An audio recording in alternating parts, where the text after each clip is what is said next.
Buenas noches, son las 11:03, esto es Contacto, yo soy Mijael Arrioleca y tenemos varios temas de los que hablar esta noche. Ha sido un día lleno de noticias, les puedo contar rápidamente todo lo que ha pasado, aunque ustedes probablemente ya lo vieron en Canal N.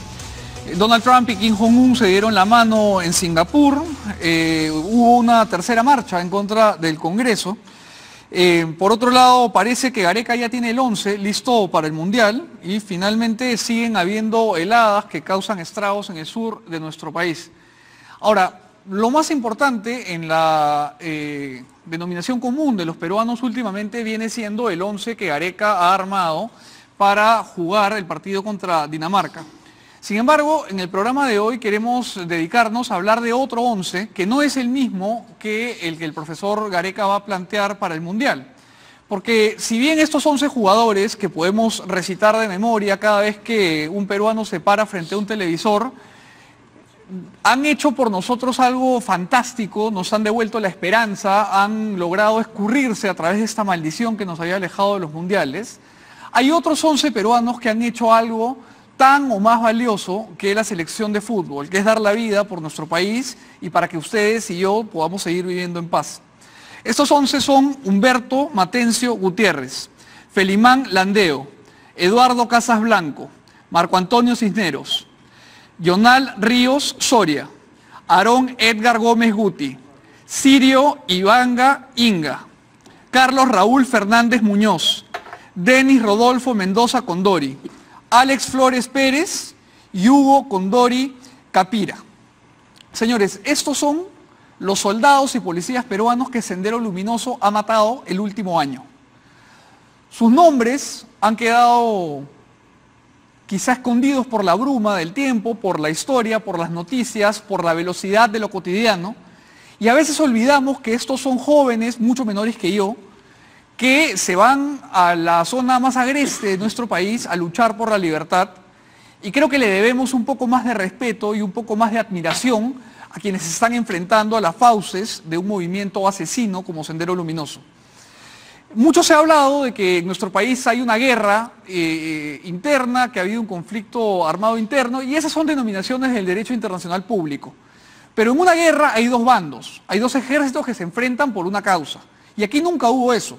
Aquí hubo una piara de cobardes que con capuchas y con machetes se encargaron de vulnerar la seguridad del Estado peruano y de pretender colocar una dictadura del proletariado en el poder. Y creo que es muy importante recordar que ahora que estos señores que tienen fachadas legales, fachadas políticas como el Movadef, como el FUDEP, quieren ser amnistiados y quieren ser perdonados, no nos han pedido perdón. Ellos no han pedido perdón por Lucanamarca, no han pedido perdón por Soras, no han pedido perdón por Tarata, no han pedido perdón por ninguno de los centenares de atentados que acabaron con la vida de tantos compatriotas. Y hoy se están reorganizando.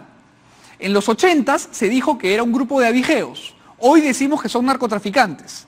Sendero Luminoso está haciendo una campaña agresiva en universidades en el Perú, en sindicatos en Lima, y se están preparando para una nueva fase de lucha.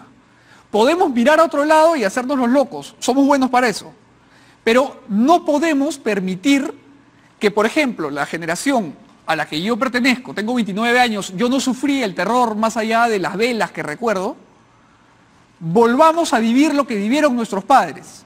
Esta guerra ya la habíamos ganado y el enemigo, como una especie de monstruo griego, está volviendo sobre sus propios pasos y nos está acorralando de nuevo.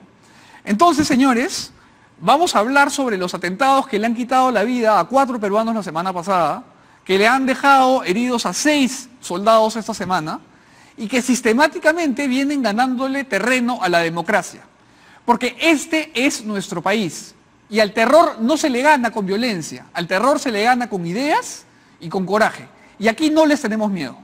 Entonces vamos a darle la bienvenida a nuestros invitados, que son Jaime Antezana, está con nosotros el general Remigio Hernani, que ha sido ministro del Interior, además está también Marcos Ibaceta, expresidente de la Sala Nacional Penal Antiterrorismo, y está Luis Alberto Sánchez de la ONG Huayna, para discutir qué es lo que está pasando. Estamos enfrentando una nueva amenaza senderista, son narcotraficantes, hay un poco de ambos, qué debemos hacer y qué tiene que hacer la sociedad civil y además que tiene que hacer el Estado. Buenas noches a todos. Buenas noches. Muchas gracias por venir. General, usted que ha ocupado la cartera del Ministerio del Interior, ¿siente que lo que estamos enfrentando ahora es Sendero Luminoso en una nueva fase o es más bien ya un grupo de narcotraficantes? No, mire, Sendero perdió la guerra, sus dirigentes cayeron detenidos, políticamente y militarmente ellos perdieron. Los remanentes de Sendero se han juntado en el BRAE. Primero estaban, o una parte de ellos estaba con Artemio en el Guayaga, y en el BRAE pues tenemos a los Quispe Palomino, que ha reagrupado y tiene a los pioneritos que son hijos de ellos y que ya están aproximadamente 18, 19 años y ya están operando. Eso les ha permitido... Y esos pioneritos, disculpe usted, son ideologizados. Por supuesto, son hijos de ellos y formados ahí en la zona. Muchos de ellos han sido rescatados y, en fin, han habido una serie de acciones.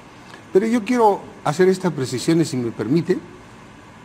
El gobierno anterior tenía un comando especial en el BRAE. Este comando especial estaba conformado por gente de la Fuerza Armada y los mejores elementos de la DINCOTE y de la DIRANDRO. Estos elementos trabajaban con inteligencia operativa, trabajaban con elementos que habían sido captados, por supuesto con la ayuda de los fiscales, había colaboración eficaz y se logró eliminar en enfrentamientos en buena lid, por supuesto, al número 2, al número 4 y al número 5 de este grupo. Me estoy refiriendo específicamente a Alipio, que era el número 2, a William, el número 4, y el número 5, Gabriel. Se hicieron una serie de acciones psicológicas exitosas, se recuperaron a 50 niños que estaban siendo formados como pioneritos y una serie de actividades de éxito. Tenían un articulador que ha sido satanizado por la prensa, el señor Iván Vega, pero que articulaba las acciones del ejército acantonado en el BRAE con la Policía Nacional para la utilización de los medios logísticos y otros recursos que eran necesarios en este trabajo. Hay que destacar que había los mejores elementos, comandos de la Fuerza Armada, complementaban la acción de la inteligencia operativa hecha por la policía. Esos éxitos no se han vuelto a ver en el gobierno de han quedado desarticulados. Entraron, el señor Basombrío ingresa como ministro, con Rubén Vargas, viceministro, a mediados del mes de, es decir, a mediados del año 2016, y en septiembre el señor Basombrío, con el señor Vargas, desarticulan totalmente este grupo de la Policía Nacional de Dirandro con DINCOTE, dejando actualmente minimizada la presencia policial en el BRAE, que no tiene la posibilidad de resurgir. Y en esos momentos, en esos tiempos, la policía tenía una labor paralela a la que hacía la Fuerza Armada. Ahora no, ahora la Fuerza Armada está sobre la policía, tiene que dar cuenta. Y no hay una sola acción. Y usted puede ver, y que acá quiero hacer una denuncia, porque es necesario. El 18 de marzo, en Santa Rosa, La Mara y Ayacucho, murieron 3 policías. Dos policías quedaron heridos y dos civiles heridos. El 31 de mayo, siempre del 17, en Luricoche, Aguanta, mueren 2 policías. El 31 de julio, en Yochoa, Aguanta, muere un soldado del ejército peruano. Del 17, en Paucarbamba, Churcampa, Huancavelica, mueren 3 policías de cartera. En estos 4 atentados participaron los pioneritos Raúl, Agustín y Andrés. Raúl es mayor de edad, Agustín y Andrés son menores de edad, tienen 17 años, pertenecen al Ejército Popular Revolucionario Estos delincuentes terroristas en el mes de diciembre del 2017 fueron capturados por la División de Investigación de Delitos de Alta Complejidad llamada DIVIAC. Es una organización paralela que ha inventado este señor Rubén Vargas con el señor Basombrío y que le hace competencia a la DINCOTE, a la DIRANDRO, a la DIRINCRI. En lugar de reforzar esas unidades, le ha hecho una nueva organización. Entonces, y tiene un presupuesto de 1 millón de soles al mes. Estos señores capturaron a estos pioneritos y se valieron de una fiscal de Ayacucho para que esta fiscal disponga que la investigación la haga esa unidad cuando contraviniendo toda la legislación peruana. Porque nadie debe hacer investigaciones de contraterrorismo sino la DINCOTE. Correcto. Sin embargo, se ha creado este grupo. Y como no tenían los insumos, pidieron a través del director general, solicitaron información de estas actividades y de todo lo que necesitaban de la DINCOTE para poder elaborar este atestado, que finalmente fue mal hecho. Y no se ha logrado obtener la información que hubiera evitado la muerte de estos últimos, valientes efectivos del porque orden. la DINCOTE sabe y conoce, tiene 30 años de experiencia en el tema, y no hay nadie más que sepa de terrorismo que la DINCOTE, porque Bien. todo lo que tiene. General, quiero pasarle la palabra a Luis Alberto Sánchez para escuchar un punto que a mí me parece fundamental. Luis Alberto, mucho se ha dicho que no hay una vinculación práctica entre el Movadef, entre las acciones políticas que viene realizando los remanentes del Sendero Luminoso y lo que está pasando en el BRAEN. ¿Esto es así? ¿Hay un vínculo político entre los señores que hoy día pregonan las ideas del pensamiento Gonzalo a través del Movadef, del FUDEP, con el plan Amanecer y lo que viene sucediendo en los valles de Río N, Apurímac y Mantaro? Eso depende mucho de el enfoque que se le dé. Digamos que el vínculo que había era con Artemio. Ajá. Era el vínculo que tiene con Artemio, con el Movadef y el plan Amanecer. Sí. Pero lo que actualmente estamos viendo es una, digamos, dispersión, digamos, de los grupos terroristas, o mejor dicho, una expansión. Lo que realmente tenemos es el Comité de Base Mantaro Rojo, que hoy día estaba en la marcha en contra del Congreso y todo esto. El Comité de Base Mantaro Rojo del BRAEN, que está dirigido por Nexel López y un tal Isaías, son los que están, que son seguidores a favor de Miguel Guzmán Reynoso. Este grupo tiene dos brazos actualmente en Lima, que es el CONARE SUTE y que es el MEC, que es el Movimiento Estudiantil Peruano, el cual tiene brazos en la San Marcos y en la Villarreal. Ese es uno, esa es una parte, porque tenemos prácticamente... ¿Y estamos hablando de brazos bien nutridos Sí. o de poquita gente? No, estos son células. En ese sentido son las células, digamos, que el Movimiento Estudiantil Peruano, que el CONARE SUTE, que el Comité de Base Mantaro Rojo están teniendo el BRAEN. Pero además de eso, en el BRAEN hay otro grupo más, que es el militarizado Partido Comunista del Perú, que es de los Quispe Palominos. Ya, ese grupo actualmente ha tenido hace poco una reunión con Sacha de ASPREC. Yo no sé cómo ha hecho Sacha, pero Sacha ha podido burlar todas las medidas de vigilancia y ha entrado a lo que mismo él dice, un centro de adoctrinamiento o un internado, que al final de cuentas es un centro de adoctrinamiento, y está definiendo en redes sociales a los Quispe Palomino. Frente a eso, además, también tenemos un problema en la selva central, y en la frontera entre Perú y Colombia, que es el tema de Ramón Castilla y en la selva, en lo que son la zona de Putumayo, con las FARC. Oliver Sinisterra se ha infiltrado ahí, está el Frente 7, está Armando Ríos, entonces tenemos un problema por esa parte. Y aquí tenemos el problema con el Movadef, el FUDEC, la Coordinadora Internacional de Sendero Luminoso, y estos grupos, pues, que a través del Plan Amanecer plantean una lucha armada, pero siempre y cuando haya condiciones. Es decir, están planificando una lucha armada, están incubando una lucha armada. Y por si fuera poco, en lo que es la zona de Abancay, tenemos al Hezbollah. Ojo, el Hezbollah, por el producto del narcotráfico, tiene más de $1.000 millones de ingresos mensuales, anuales. ¿Qué cosa quiere decir? Que obviamente si tiene un gran ingreso del narcotráfico, digamos, todos los años, pues producto porque tiene pues la droga de Colombia, de Perú y de Bolivia. Y obviamente el Perú les interesa mucho. No, y además, Hezbollah tiene una tradición de entrenamiento en Irán que ha replicado una serie de movimientos terroristas desde el ejército republicano irlandés hasta el ETA e incluso la FARC. Pero una pregunta que yo quería plantearle, doctor Ibaceta, con respecto a lo que acaba de decir Luis Alberto, es hasta qué punto Sendero Luminoso está actuando de manera coordinada y jurídicamente hay una respuesta militar a cada una de sus acciones. Usted, le pregunto desde la óptica jurídica. Sendero está haciendo un trabajo coordinado y lo está haciendo bien. El primer objetivo de ellos es salirse del calificativo terrorismo. Por eso es que nadie es sendero ahora.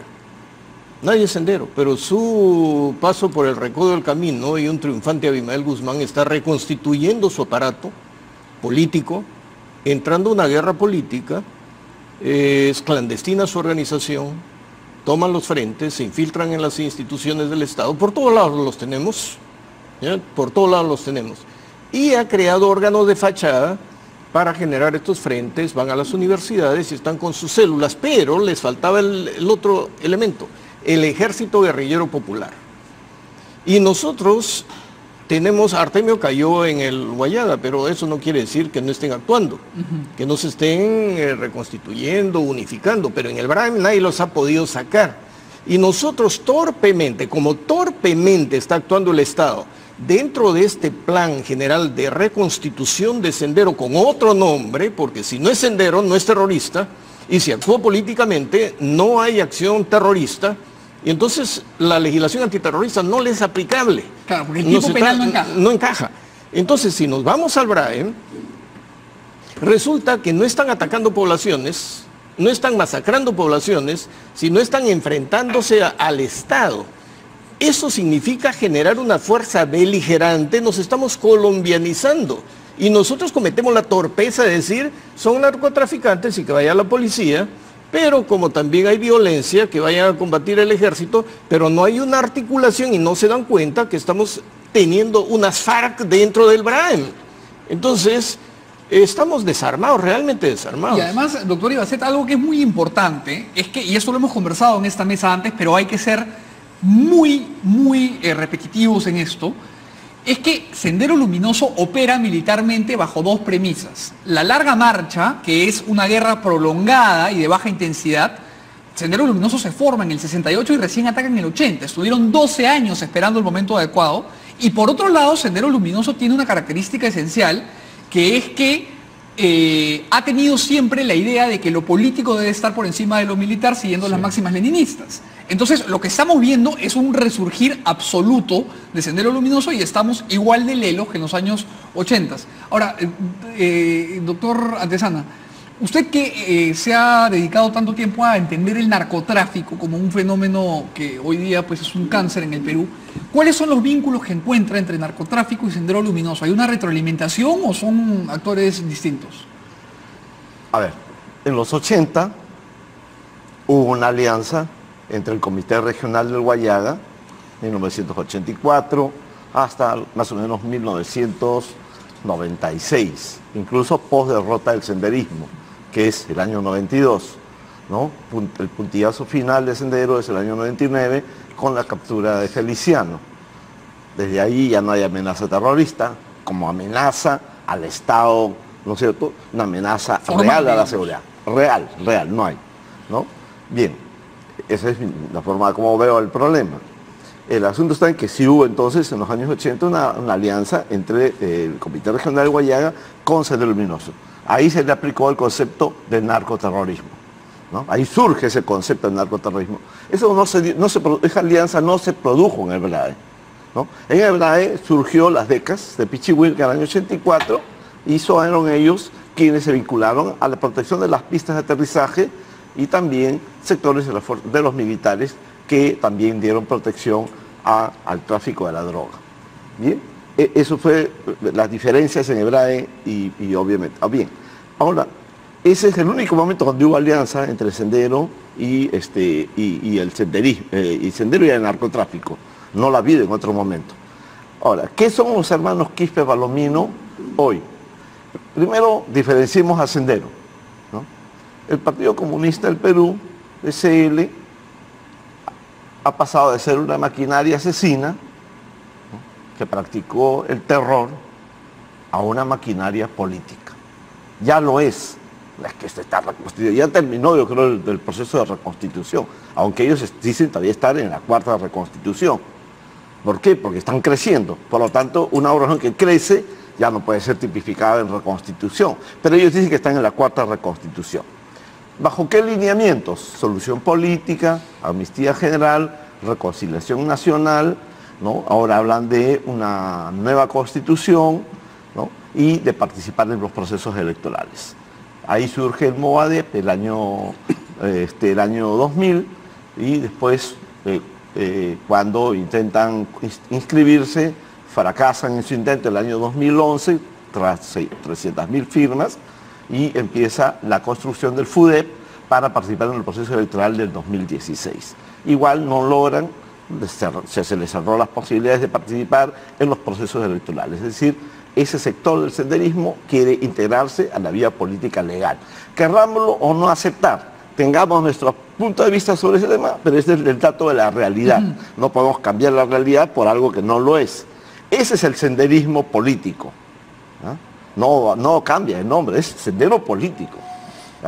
Bien, ¿qué son los hermanos Quispe Palomino en esto? Los hermanos Quispe Palomino estuvieron en la corriente Proseguir entre 1993 hasta el año 99, que la corriente Proseguir recibió el golpe más demoledor, que fue la captura de Feliciano. Ahí se descompuso prácticamente la corriente Proseguir, lo que quedaron son gente básicamente diletante y que están algunos en el mundo magisterial y en las universidades. Pero los hermanos Quispe Palomino, sin embargo, tienen algo que los diferencia. Hoy no forman parte del senderismo, eso es lo que yo sostengo, no forman parte, y hay que tener en cuenta un dato fundamental de la investigación que estoy realizando sobre ellos y que va a formar parte de una publicación. Víctor Quispe Palomino, alias José, y su hermano, ¿no?, Jorge Quispe Palomino, alias Raúl, fueron parte de una firma en narcotráfico a mediados de los años 80 hasta más o menos 1991. Se llamó la firma Los Lobos, en Selva de Oro. La patrona fue Zoila. Víctor Quispe Palomino y José, los dos hermanos Quispe Palomino, incluido Gabriel, en esos tiempos, el menor de ellos, era parte de esta firma de narcotráfico. Ellos sí participaron del narcotráfico en el boom de los 80 y parte de los 90. Bien, este antecedente es muy importante para entender lo que es hoy ellos en el BRAE. Al año 2001, esta organización tenía 540 niños. Hoy son 200 a 250, no son más. Es decir, es una organización que no ha crecido. No podemos hablar de rebrote. Son en total 14 personas que han caído abatidas desde el año 2001 adelante. ¿Ya? Son alrededor de 60 desertores de esta organización. Y en general los recuperados llegan alrededor de, con albergue y el punto 1, unos 60, 65, unos 80 personas entre recuperados. Es decir, no es una organización que esté rebrotando, es una organización que se ha reducido sustancialmente de post-Feliciano, porque ellos pertenecían a esta corriente. Obviamente se autonomizaron y obviamente desde el punto de vista, por un lado vemos que no crece, porque no tenía los elementos ideológicos para crecer, y además viene el otro proceso que es el más importante, su integración nuevamente a la cadena narco como firma. A ver, aquí hay datos de la investigación que es muy importante más allá de las lecturas políticas. Uno, ellos desde el año 2001 deciden cobrar cupos a los narcotraficantes, que lo hacen hasta hoy. Una pieza central del análisis. Dos, desde el año 2001 hasta el 2006 tuvieron cocales y pozas de maceración de pasta básica y cocaína. Son 5 años que estuvieron en ese negocio. Del 2003 al 2008 tuvieron laboratorios de refinamiento de cocaína. 3 laboratorios. Uno de los colombianos fue en Bidón, ¿no? En Bidón, una firma colombiana con su laboratorio, una firma brasileña, Obra Chica, como lo llamamos, con su laboratorio, y el laboratorio del primo Lucho de Víctor Quispe Palomino. Lo interrumpo un segundo. Es que es importante para poder entender la naturaleza de esta organización. No, lo interrumpo un segundo que tenemos que pagar un corte, pero regresamos con usted. Okay. Hacemos un corte y volvemos, no se muevan. Jaime Antezana nos estaba terminando de explicar su punto para luego polemizar un poco todos juntos. Perfecto. Y desde 2003 hasta el 2009, como estructura armada, ¿no?, se dedican a transportar la droga. La última fue el año 2009, participaron 99 mujeres más un burro. Eso fue una ironía entre ellos porque hay chicos que están acá libres de esta organización y que han colaborado en el sistema 2012-2016, que abatió a William, abatieron a Lipio, Gabriel, Alfonso, Alejandro, ¿no? Capturaron a Yuri, a Renan, etc. Yo los conozco a todos ellos, son 19 chicos, todos de esa organización, que colaboran con el Estado peruano y que han dejado de colaborar porque se desarmó el sistema. Bien, ellos señalan claramente de que transportaban la droga, ¿no? Básicamente mujeres, y finalmente que todos los ataques desde diciembre del 2005 hasta el del día 7, incluido el de ayer, son ataques que tienen que ver con la protección del negocio de la droga. El negocio de la droga. Yo quería... Entonces, remato. Entonces, se ha convertido en una firma del narcotráfico. Ya, pero sobre eso... Por eso le llamamos clan de los hermanos Quispe Palomino y no militarizado Partido Comunista del Perú. Sobre eso yo quería plantear un tema de debate, que es que todos los movimientos de corte maoísta han pendulado entre la acción política y la acción militar bajo argumentos de no yuxtaposición de condiciones objetivas y subjetivas. Entonces, Sendero Luminoso podría estar haciendo esto. Y ahora conversemos todos, olvidémonos de los turnos, hagamos una conversación. ¿Es real esta división? Y sobre todo, Luis Alberto, es verdad que Sendero ahora está haciendo política, pero ¿qué nos asegura que no van a volver a la acción militar? Vamos por partes primero. La historia de Sendero Luminoso es una historia que no se ha contado. Yo estoy escribiendo un libro sobre el tema, que obviamente me va a ganar muchos problemas con mucha gente, pero tiene que contarse la historia de Sendero. Después de la captura de Miguel Guzmán Reynoso, hay un congreso en San Martín de Porras. En este congreso de San Martín de Porras hay 3 facciones. Una que acuerda, efectivamente, entregarse a las Fuerzas Armadas. Otra facción que se va al Braille. Y una tercera facción que, junto con las escuelas de Sendero Luminoso, deciden dejar las armas pero no entregarse. Esas facciones, junto con las escuelas de Sendero Luminoso, posteriormente fundarían ONGs, irían al Poder Judicial, profesores, universitarios y algunos hasta postularían al Congreso. No sé si hayan sido elegidos. Ese es un punto. Te interrumpo un segundo, Luis Alberto, porque quiero poner en pantalla una imagen que muestra que Luis Alberto está siendo amenazado por la base Mantaro Rojo con cara, diciendo se busca soplón. Y esto está hoy día pasando en nuestro país. El señor Luis Alberto Sánchez está siendo amenazado por remanentes de Sendero Luminoso directamente con su cara, y valgan verdades, a mí me llegan mensajes por Facebook y por correo electrónico cada 2 días diciendo prácticamente lo mismo, que me calle y que se callen sus madres, porque yo no me voy a callar. Y además, nuestra productora, mi gran amiga Vanessa López, está enfrentando un proceso en el Sistema Interamericano de Derechos Humanos por acoso, porque fue ella quien, como periodista de investigación valiente, descubrió el FUDEP y se le han tirado encima en el Sistema Interamericano. Entonces hay gente que también maneja el sistema legal. Sí, exacto. Para redondear la idea. Sí. Entonces, esta historia no se ha contado. Aquí se ha dicho que todos se habían entregado. Eso fue un cuento que contó Vladimiro Montesinos. Y no fue así la historia real. ¿Ya? Para aprender por partes. Eso lo estoy estudiando en un libro y estoy seguro que va a causar mucha polémica. Segunda cuestión, ¿qué es el militarizado Partido Comunista del Perú? El militarizado Partido Comunista del Perú está en contra de Sendero Luminoso y de Miguel Guzmán Reynoso.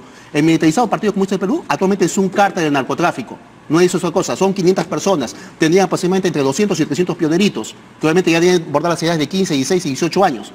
Pero ellos comparten junto, en la zona de Viscatán, el poder con el comité de base Mantaro Rojo. Ese mismo comité que me está denunciando, o mejor dicho, que me está amenazando, porque yo he denunciado la presencia del CONARESUTE y del MEC en la marcha del día 30. Y eso no les ha gustado. Y además he vuelto a denunciar que van a estar en esta marcha, que también han estado, y eso no les ha gustado. Obviamente tienen miedo de las denuncias de Guaynacuna Perú, que es la primera ONG terrorista en el país en estos momentos. No somos una ONG que defiende pues, terroristas, ni somos caviares, ni somos nada de eso. Pero el militarizado Partido del Comunista del Perú, como te he dicho, están en un pacto con el comité de base Mantaro Rojo. Ambos controlan parte del narcotráfico, pero el militarizado Partido Comunista del Perú es el principal. Y basta con ver las cifras que el consumo de cocaína en Estados Unidos y Europa ha aumentado en 30%, de acuerdo a la Oficina Nacional de Control de Drogas, que establece que las rutas del tráfico de cocaína del Perú, y que el Perú es una coladera, sale por todas partes. Te interrumpo, porque efectivamente el diagnóstico está claro, pero general, le quería preguntar, ¿usted cree que esta decisión política del Movadef de recorrer una senda de paz, de hacer actividades políticas, de renunciar a las armas, es una resolución firme, con convicción, o simplemente es que el momento así lo reclama? Porque como ya decíamos, el leninismo está basado en esperar el momento correcto. Entonces, ¿qué nos asegura que los señores que hoy día dicen, no, estamos esperando, que no sé qué, vamos a hacer acción política, en 5 años no se manden a la lucha armada de nuevo? Hay que recordar lo que dijo Ismael cuando estuvo en esa reja con ese traje a rayas. Dijo, esto no es más que un recodo en el camino. ¿Qué quiere decir? Que efectivamente se están reactivando de esta forma. El Movadef y otras organizaciones de fachada se están infiltrando en los diversos organismos del Estado y de la sociedad en general. Hay en las ONG, como decía acá el señor Luis Alberto Sánchez, en el Poder Judicial, en el Ministerio de Educación como profesores, en fin. Ellos no van a descansar mientras tengamos esa pasividad que tiene actualmente el Estado peruano. La DINCOTE no tiene la cantidad de medios ni recursos humanos que necesita en este momento.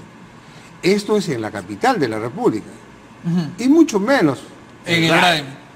Entonces, el Movadef es una realidad, están avanzando, y yo no creo que nadie esté en desacuerdo, es una realidad. El Movadef es un organismo de fachada ampliamente completamente difundido, admitido. Ahora, doctor Ibaceta, el Movadef representa efectivamente un brazo político de Sendero Luminoso. Pero ¿hasta qué punto, como le preguntaba el general, podemos confiar en que este brazo político no se va a tornar en un brazo militarizado o que va a anexarse a un brazo militarizado como pasó en los 80s? No tenemos garantía de nada, no tenemos garantía de nada, pero creo que la estrategia de ellos, moviendo las redes sociales, el Foro de Sao Paulo se ha internacionalizado, nos han cercado para protegerse, han inmovilizado al Estado peruano, y la quinta columna son estas ONGs de derechos humanos que han terminado siendo defensoras del terrorismo. Entonces han maniatado al Estado peruano y los líderes nacionales se han dejado maniatar, no hacen nada, tienen miedo o minimizan el tema. Yo no estoy de acuerdo con que se diga son narcotraficantes, son jefes de cárteles. No, señor. Sendero Luminoso nunca ha sido un gran ejército. Sendero en su peor momento, en el momento de mayor peligrosidad, nunca ha sido una gran masa. Eran columnas muy móviles. Los cédulas del ejército de que salían de Huamanga, iban por Vilcashuamán, cruzaban el río Pampas y se iban por todas las riberas para el norte, para el sur. Doctor Ibaceta, un segundo, porque usted ha dicho algo que me interesa.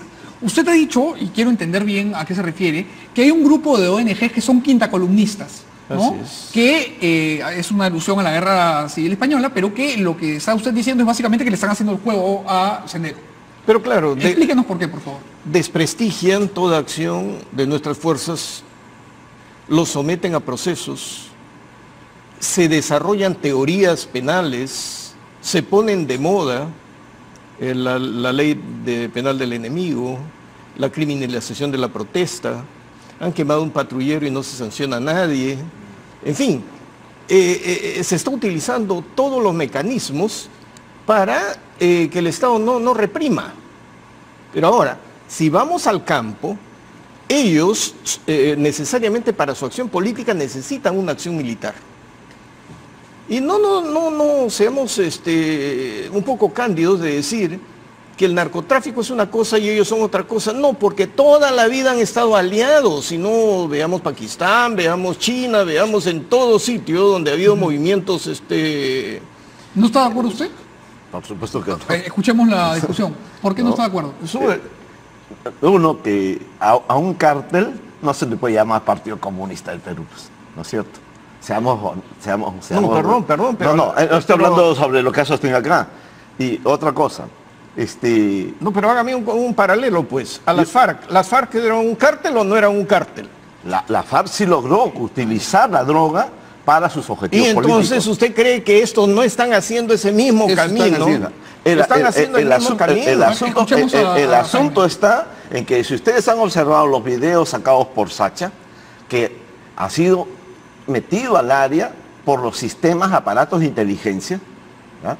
Esa es la información que yo manejo, de fuentes de absoluta confianza, ¿no? Ha sido manejado, ahí está Pepito, Pollo y Tortuga, ¿ya? Son los que están manejando un equipo de inteligencia para han metido a Sacha. Y el general se ríe porque sabe seguramente quién es uno de ellos. Pero voy a decirlo. ¿No sería mejor no decirlo? No, pero por supuesto que sí. Porque ¿qué ha permitido que Sacha entre? Uno, que saquen lustre a eso llamado militarizar Partido Comunista del Perú. Si son una firma en narcotráfico, No pueden ser Partido Comunista el Perú en ninguna parte. No se puede hablar como qué? Tiananmen. Tú has dicho Tiananmen, Sí. por Dios. China hoy es, según Fukuyama, es un socialismo capitalista. Bueno, pero Y estoy todos hablando de la van, larga si- marcha y de la revolución y cultural. si vas a China vas a tener que respetar la bandera con la Sí, hoja del pero martillo. le hago una pregunta Entonces, aquí, señor Antezana, antes de lo continuar, siguiente. por favor, un paréntesis. No, te voy a decir, Cuando es usted que- me dice que un cártel no puede ser un partido No, comunista, es que no es un los cártel. Gemeres Rojos fueron un cártel y un partido comunista, No, y Ho Chi Minh y Nguyen Bun Yap manejaron el triángulo de heroína del mundo entero siendo un partido comunista. Pero no lo manejaron pues como un cartel. ¿Sí, no? Recibían cupos, pero no lo manejaron. Una cosa totalmente distinta es meterte totalmente al negocio, dedicarte a eso y poner al servicio tu estructura militar para defender la droga. Eso es lo que ha pasado con los hermanos Quispe Palomino. Todas las acciones armadas que ellos han realizado desde el 5 de diciembre del 2005 hasta el día de ayer es para que la droga pase, para que los policías que perturban el sistema del tráfico de drogas y el sistema de ingresos químicos, Sean eliminados. por supuesto. Ahora, quiero... Haces una emboscada con aroma a ajuste de cuentas. Eso es lo que estamos viendo. Eso no tiene sentido ideológico. Quiero poner político. una Es que no hay que poner imágenes de los 80 para entender lo que está pasando No hoy. voy a poner una imagen de los 80, voy a poner una imagen de Quiero ayer. rematar con la idea. Para mí esto forma parte de la narcoguerra en el Perú. Ya. ¿Cuántas regiones en producción de marihuana tenemos? 22 regiones. La más grande producción que se ha encontrado en el Perú es de 1.150.000 plantas en Cochorcos el año pasado, el mes de junio. ¿Ya? Estamos en un proceso de marihuanización. ¿Cuántas regiones con producción de opio tenemos? 14 regiones de producción de amapola y opio. ¿Cuántas regiones de producción de coca? Tenemos 14 regiones. El BRAE es una de ellas, la que produce más. Ahí se produce 250 toneladas de cocaína anuales. ¿Cómo va a fructificar ahí un proyecto ideológico? No fructifica, pues, esto es narcotráfico. Puro y duro. No lo Puro sé, y duro, no lo sé, por pero- supuesto. Ahorita vamos a Es entrar... más, porque José fue parte de una firma en los 80 y eso Pero no dijo lo podemos ya, olvidar. vamos a entrar al debate sobre este tema que creo que hay posiciones Es encontradas. la naturaleza del fenómeno que estamos yo solamente estudiando. me permito decir que cuando los Gemeres Rojos fundaron la República Democrática de Campuchea, Pol Pot ordenó a sus generales y a todo el Khmer Rouge hacer exactamente lo que usted acaba de decir. Fue un cártel organizado y protegido militarmente para poder exportar heroína, amapola, a todo el mundo. Pero la imagen que vamos a poner no es de los 80, es de ayer. No sé, Vanessa, si tenemos la foto que publicó Pedro Yaranga en Twitter.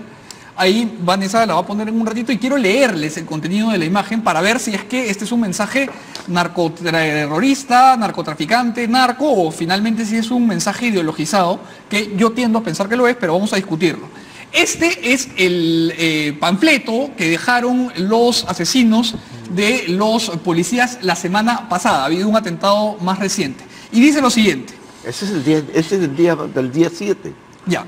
Dice, viva la revolución peruana. Hermanos campesinos, obreros, comerciantes, esta es una lucha armada del Partido de la Revolución Peruana. Ojo, estas fuerzas recalcitrantes no defienden al pueblo peruano, al contrario, estos miserables siguen defendiendo a la CIA y a la DEA norteamericana. Yo aquí encuentro elementos retóricos bastante ideologizados. No, porque su colofón es sí hay DEA. ¿Y qué hace la DEA? Si no es el control antidrogas. Correcto. Entonces, y es más, no dice ni siquiera militarizado Partido Comunista del Perú, sino Partido de la Revolución Peruana. Entonces, no tiene pues nada ideológico, es totalmente desorientado. ¿No? Si dijera militarizado Partido Comunista del Perú, yo creo que esto hubiera Sí, sido sí. una narcoemboscada de los hermanos Sí, Quispe Palomino. no, yo discrepo totalmente con Antezana. Yo tengo información de primera mano, esa es una denuncia que va a salir en los próximos días, que son sobre los Quispe Palominos. Tengo información y tengo documentación. El militarizado Partido Comunista del Perú, otro de los nombres que ellos utilizan es Fuerzas Armadas Revolucionarias Peruanas, FARP. Y su ideología es el marxismo, leninismo, maoísmo. Pero lo que tenemos en el Perú, como siempre lo hemos tenido, es un narcocomunismo. Ese es el problema, porque los grupos terroristas, al igual que en todo el mundo, utilizan, sea comunista o no comunista, el narcotráfico como fuente de financiamiento. Eso es lo que tenemos con ese grupo. Ahora, segundo, los Quispe Palominos están buscando, no, como dicen algunas publicaciones, salir del BRAE. No, eso lo está haciendo el Comité de Base Mental Bajo, que ya está saliendo del BRAE. Pero los Quispe Palominos lo que están buscando es adoctrinar gente dentro de su organización. Véase el video de Fernando Lucena, publicó la información, el video íntegro de lo que fue un reportaje posteriormente de Al Jazeera. Eso fue en el año 2010, si no me equivoco, ¿ya? Ahí está muy claramente lo que dicen los Quispe Palomino, donde se desmarcan el sendero, pero son igual terroristas y asesinos y criminales. Y este militarizado Partido Comunista de Perú lo que está haciendo es captar gente de provincias, al menos de 4 y 5 regiones, para adoctrinarlos en el BRAE y posteriormente exportar su terrorismo, su lucha armada, a otras regiones, es decir, una guerra urbana. Sí, eso es un narcocomunismo. Yo tengo que discrepar abiertamente. Es un narcocomunismo. Señor Antezana, quiero escuchar la opinión de general y luego regresamos con usted si fuera tan amable. General. Definitivamente existe ideología en este grupo de los Quispe Palomino. Otra cosa es que el sustento de la economía de este grupo sea el narcotráfico, pero eso no los convierte necesariamente en un cártel. Hay gente que adoctrina, gente, pioneritos desde tempranos años, a los 6 años, 7 años, ya están recibiendo adoctrinamiento, y tal es así que en este momento los hijos de estos señores tienen 17, 18 años, y una muestra es la captura de estos 3 jovencitos que han sido objeto de un atestado por parte de esta nueva unidad, camarada Raúl, Agustín y Andrés, que son los menores de edad. Esto, usted podría tener, señor Antezana, un punto de vista respetable, pero permítame decirle que yo también discrepo de lo que usted dice. Usted tendrá su sustento, pero nosotros como policías lo verificamos a diario en la zona misma. ¿Bien? Antes de escuchar la respuesta del señor Antezana, quiero escuchar la opinión de Marcos Iraceta, por favor. Yo quiero configurar cómo surge Sendero. Cuando surge Sendero, está vinculado al narcotráfico. Ellos primero vienen a la costa por Cañete y Chincha. Y fíjense que en el Braem, Por la ruta de Huancavelica bajando. poco a poco, el Braem y la base atacada justamente está al norte de la mar, controlando San Martín de Pangoa, porque de esa ruta se va a Tayacaja, se controla Huanta, se sube a Churcampa, se va hasta Satipo, se puede ir a la Convención y a Ucayali. El que controla esa zona tiene un poder gigantesco. Por eso es que estamos diciendo que son poquitos, que no son un peligro, que solamente son narcotraficantes, pero cada vez están expandiendo su actuación y contra la policía, que no actúa con la debida articulación protección. que nos decía el general. No hay protección. Ahora, después cuando se dan cuenta que tienen dificultades con Cañete y Chincha, se trasladan a Huacho. Porque de Huacho sí podían ir a través de Ancash al Guayaga Central, y Osman Morote igual va al Guayaga Central. Su alianza con el narcotráfico seguía. Sendero se fortalece en Huancabamba, derrota al MRTA, pero en las zonas de control de drogas. Santo Dios, si no nos queremos dar cuenta de esto. Ahora, antes de, general, de escucharlo, el señor Antezana tenía una respuesta que brindar. Sí. Yo no sé si el general ha escuchado atentamente los 2 videos de Víctor Quispe Palomino, ¿ya? A quien habla sobre ideología. Es realmente risible hablar de superpotencias, superimperialista. Esa es la ideología que hoy nos presenta el señor Víctor Quispe Palomino, alias José. Eso es para usted ideología. Diremos con atención. No, usted no ponga conjeturas usted dice sobre lo que que es yo digo. ideología, Raulito, yo conozco, he defendido a Raulito como menor de edad. Y también Raúl no es Agustín, menor de edad. Sí, 17 años, porque yo he conversado con su 18 tío años. y vieron su nacimiento. Yo estuve públicamente pidiendo que lo considere menor de edad. Raulito, Agustín y Andrés, los 3 son de 17 años. ¿Ya? Estos 3 chicos, según sus propios tíos, según sus propios familiares que vinieron a Lima, no entienden ni papa de lo que Víctor Quispe Palomino les habla. Ni papa, ninguno de ellos entiende todo el menjunje ideológico que su tío quiere elaborar, porque en realidad no hay ninguna elaboración seria ahí. No es como Guzmán, que elaboraba una ideología ¿no? Y cohesionaba un movimiento fundamentalista. Tú tienes una ideología fundamentalista porque la consideras científica, ¿entiendes? Eso es ese es leninismo, ¿no? Nuestra ideología es todopoderosa porque es exacta, y ahí te lleva al fundamentalismo. Esto no es así, pues. Correcto. Esto es cualquier laberinto de ideas, léalo con atención, seamos honestos con la población que estamos analizando, y esto no tiene nada que ver, esto no le da cohesión. La cohesión es la que te puede contar cualquiera de los chicos que hay que ir a conversar con ellos. Cómo llegaba la plata, cómo se ocultaba el dinero, ¿no? De Víctor Kirchner a lo mismo. Que se nos acaba el tiempo. No, es que es importante esto porque... Yo sé, pero quiero... Son millones de dólares. Quiero repartir el tiempo equitativamente, general. Es que usted no puede descalificar mi apreciación. No, descalifico. Alegremente. Analizo el contenido de lo que dijo Víctor No puede Kirchner. usted decir y hablar así alegremente. No. Respete usted las opiniones de los demás como la respeto la suya. Y voy al contenido, ¿no? Pero usted, le vuelvo a ¿no? repetir, nosotros como policías estamos en el campo, recorremos y vivimos, encontramos los panfletos, encontramos la literatura terrorista y vemos la conexión. Otra cosa es que se sustenten del narcotráfico y que defiendan a los narcotraficantes y que efectivamente estos atentados es por las acciones que hace la policía en contra del narcotráfico. Eso es cierto. Eso no le puedo decir. Que ellos estén en condiciones de poder amenazar al Estado, no es cierto. Pero sí están formando lo que se llama, y si usted lo sabe, la fuerza principal. Ustedes saben distinguir qué es una fuerza principal, ¿no es cierto?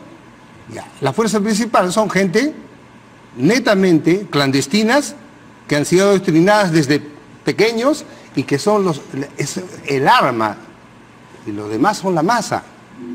Por eso son poca gente.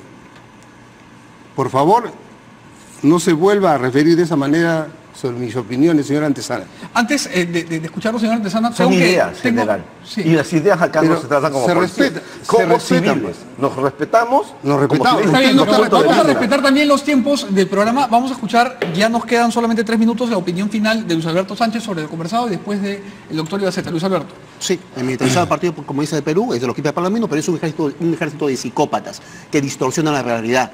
¿Ya? Para ellos la diferencia entre comunismo y narcotráfico no existe. No existe porque ellos distorsionan la realidad y en su realidad de ellos, no la de nosotros. Ellos están haciendo su revolución y están utilizando el narcotráfico y no se dan cuenta prácticamente de lo que ellos se han constituido es un cártel de narcotráfico. Es el narcocomunismo lo que tenemos. Y lo que dice sobre su ideología, ellos sí se consideran marxistas, leninistas y maoístas. Hay información sobre ello, hay documentación donde muy claro se ve su ideología. Y ellos, de su puño y letra, ellos mismos lo escriben. Es una denuncia que va a salir dentro de poco. ¿Y usted cree que hay un riesgo de que el Movadef eventualmente tome acción Movadef militar? actualmente está incubando una lucha armada. Movadef está dirigido por Osman Morote. Y el peligro actualmente que tenemos es que el Comité de Base Pantano Rojo, dirigido por Nexel López, se una bajo las órdenes de Osman Morote con el Movadef y el FUDEC. Y ahí sí vamos a tener un tremendo problema en el país. Correcto. Doctor Marcos Ibaceta. Yo coincido, porque cuando la acción política del Sendero sale de Sendero y nos crea órganos de fachada, se reconstituye políticamente, se infiltra, entonces lo hace en base a su ideología. Pero esta ideología necesita acción armada. Y cuando lo decidan y se sientan fuertes, toman el BRAE con suma facilidad. Si tienen al Mantaro Rojo ahí, pues aquí esto es Palomino, están, pero cuando venga la ideologización, y no olvidemos que en el BRAE, Satipo, San Martín de Pagón, se cometieron los peores crímenes por Sendero. Y siguen cometiendo crímenes, nos derriban helicópteros, y no podemos hablar de narcotráfico solamente. O sea, hay una mezcla de Exacto. ambos importantes. Las últimas palabras, señor Antesana. Bien, sobre esto. Mantaro Rojo jamás existió. Yo estoy en la lucha contra Sendero desde el año 86. Soy investigador de campo del tema de Sendero, ¿no? Desde el año 91. Con Sendero en Lima, Sendero en Ayacucho, ¿no? Sendero en el BRAE. Entonces, no existió. No existe. Tengo que Nunca cortarlo existió un porque Sendero. vamos a Mantaro Rojo hablar en jamás existió. Mantaro Rojo sí existe. Es solamente página web. No, estás equivocado. Por supuesto Estás que sí. equivocado. Toda la vida. Estás equivocado. Todos los análisis. Son Nunca dos grupos existió. terroristas en el BRAE. Sí, Sendero Luminoso hoy políticamente se expresa en el Movadef y en el FUDEC. Ese es el Partido Comunista del Perú. Le planteo, señor Antesana, y a todos, yo creo que ha estado interesantísimo contrastar ideas y los invito a la semana que viene a seguir hablando del mismo tema. Ustedes, si aceptan, me gustaría mucho tener esta misma mesa que ha estado muy interesante. No hay ningún problema. Yo, después de leer los nombres de los 11 soldados que han muerto en el último año, tenía sonando en la cabeza un poema de Vallejo que quería compartir con ustedes, porque este sábado, cuando estemos todos con la camiseta puesta y listos para ver a Perú contra Dinamarca, van a haber 11 familias que van a estar un poco más tristes que los demás peruanos. Y quería decirles que desgraciadamente el dolor crece en el mundo a cada rato, crece a 30 minutos por segundo, paso a paso, y la naturaleza del dolor es el dolor dos veces, y la condición de la materia, la condición del martirio, carnívoro, voraz, es el dolor dos veces, y la función de la hierba purísima, el dolor dos veces, y el bien de ser, dolernos doblemente. Si no paramos esto hoy, nuestros hijos van a sufrir lo mismo que nuestros padres. Está en nuestra cancha la responsabilidad. Tengan buenas noches y nos vemos mañana.